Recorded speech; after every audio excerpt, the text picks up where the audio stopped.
Magandang araw po mga bossing. Unit ni Sir Ernesto. Yan. Serial number pang number 40040. Yan, MSG Tactical, naka carbon fiber 48 liters tank. Yan, Alsip brand, MSG barrel 18 inches. GC Mag threaded silencer, steel choke barrel mga bossing. Yan, tactical retractable bat. Hammer type.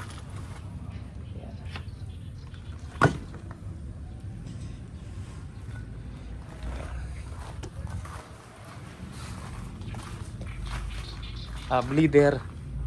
Yan, regulator nya FPS brand. Yung mga pakita natin target mga bossing. Yun, mga nagre-request ng 1000 FPS mga bossing. Adjustable power nya nandito sa baba ng hand grip. Huwag tayo magbase sa FPS mga bossing.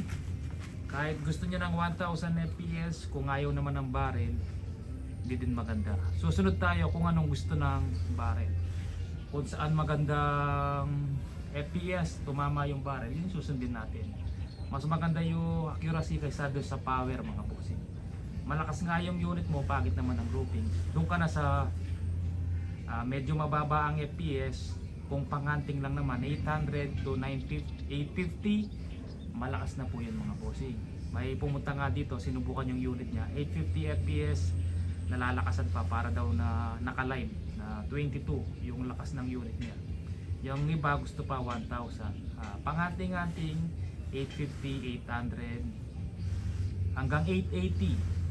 Yan. Kung pang-compete, pang-competition, 900 to 1000. Mas matatag sa hangin. Pero pag hunting, maganda po talaga yung 850 lang mga bossing o 800. Pinakamalakas na yung 880. Yan. Ulitin ko, wala sa lakas, basta kung saan po ang gusto ng barrel, yun po yung susundin natin mga bossing. Ano mo yung malakas kung hindi naman accurate yung yun. Ayan. Gusto ng mga ganitong barrel, 800, 850, 880, 900, maganda din tumama. Ayan.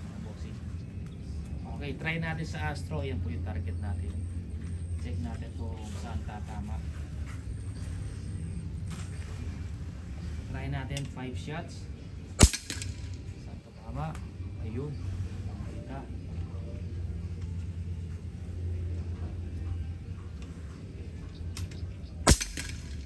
Ayun. Ito pa rin mga bossing.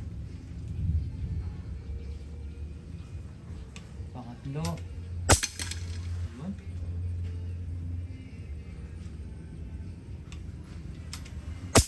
Pangapat.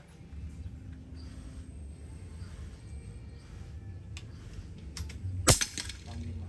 5 shots yan. Isa pa. Yan. Regulated yan. Consistent po yung labas ng hangin. Yan. Yan po sir Ernesto. Yan po yung groupings, napakaliit po mga bossing, hindi man papasok yung ililiit na daliri dyan mga bossing. Tapos yung nag-pick up kanina si Sir Bautista, maraming salamat po dahil yung kasama niyang dalawang kasama niya, kumuha din ng unit mga bossing, nagpagawa din po sila ng ganito. Yan, MSG Tactical yan. Yung ibang mga unit natin, yan. Ano yan bali 20 pieces, 15 pieces na po yung naka-reserve. Tapos 15. Bali yung dalawa pa, 17. Meron pang tatlong available mga bossing. Na ganyan, tatlo na lang. Yan, tapos meron tayong patapos na straight bat, same po ng receiver, same barrel. Yung tank Taiwan, add na lang po kayo kung gusto nyong carbon fiber, same din po na FPS reg. Same po lahat, straight bat lang. Ang pagkakaiba nito, tactical, yun straight bat, same hammer. Ayan. Mas mura siya ng konti kasi straight bat siya mga bossing. Medyo mahal kasi itong trigger mechanism ni tactical kumpara dun sa pang Woodstock. Ayan. Mahogany po yun, wala pang naka-reserve 20 pieces din po yun. Yan, mas mababa po ng konti ang presyo dito. tawag lang sa aking number yan sa mabilisang usapan o PM po kayo sa aking Facebook, Mandap Sporting Goods. Yun. Pang number 04040 sir yan. Yan, maraming salamat po mga bossing. Sa may gusto, tawag po sa aking number. Pag-usapan natin 5,000 down payment. Matatapos ang unit, yung 3 piraso siguro kaya natin. 2 to 3 weeks, tapusin ko lang yung ibang unang nagpa-reserve. 2 to 3 weeks. Yan, 3 na lang po mga bossing. Tapos yung balance, pag natapos yung unit nyo po, doon po yung balance. Ako mismo mag-update pag natapos po. Sige po, maraming salamat po mga bossing.